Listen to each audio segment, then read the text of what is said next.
Brilliance Audio presents Superlative, The Biology of Extremes by Matthew D. Laplante, performed by George Newbern.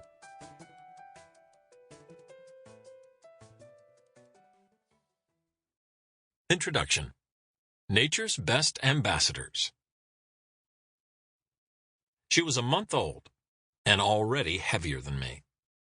But she was faster, too, and more energetic. And when Zuri the elephant bolted from her mother's side, kicking up dust and hay and losing her footing a few times before reaching her tiny trunk toward my camera, I couldn't help but coo with delight. This was exactly what I'd wanted, after all. I had been covering national security issues for a newspaper in Salt Lake City for several years, at the height of the wars in Afghanistan and Iraq. I'd made 3 trips overseas to write about the latter conflict. I had witnessed death, despair, and desolation. And back home, I was swimming in news about fraud, abuse, hopelessness, and ineptitude. There was the rash of suicides at a local military facility. There were the service members, sickened by working at a former Superfund site. And there was military funeral after military funeral after military funeral. I was sad and angry all the time, and I needed to do something about it. Once in a while, I asked my editor, "Do you think I could write about something happier?"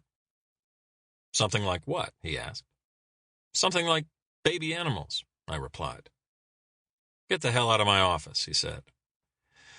I tried again the next day, and the day after. Eventually, I won him over. So long as I kept up with my existing workload, he agreed, I could cover the local zoo, too. A year later, I found myself face to face with an infant elephant. "Hey there, little one," I said, summoning the same lilting voice I used with my own baby daughter. "Welcome to the world." Zuri paused and posed for a few seconds. She stretched out her big gray ears and tilted her head, then bolted back to her place beside her mother's sagging gray belly. A few moments later, she was back at it, slipping and somersaulting in the mud and rolling about in the hay. I was smitten. But then, I've always been enamored with elephants. I can still recall my first trip to a zoo. Or rather, I can recall the elephants. One in particular was an African bull named Smokey, whose enormity was intensified by the tragic smallness of his concrete pen.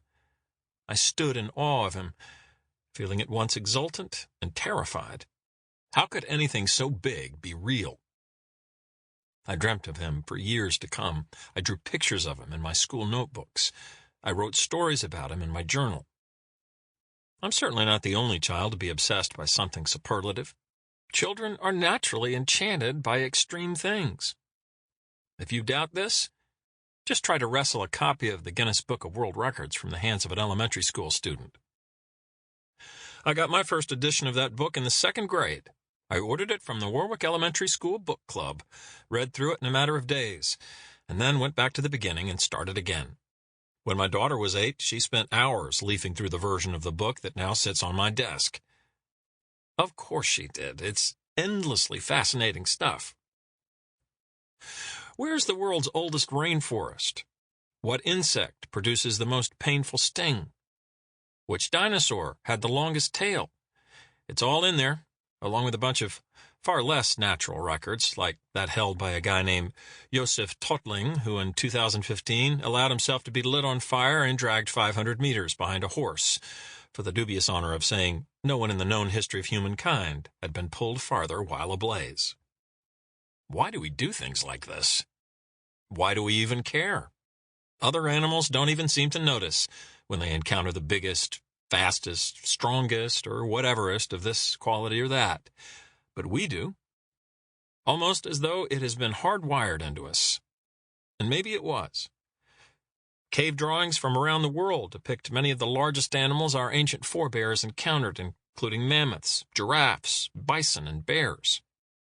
Our most ancient stories, and many of our newest ones too, are replete with tales of tremendous giants, massive dragons, and colossal sea creatures. From Pangu, the giant horned deity who created the universe in ancient Chinese myths.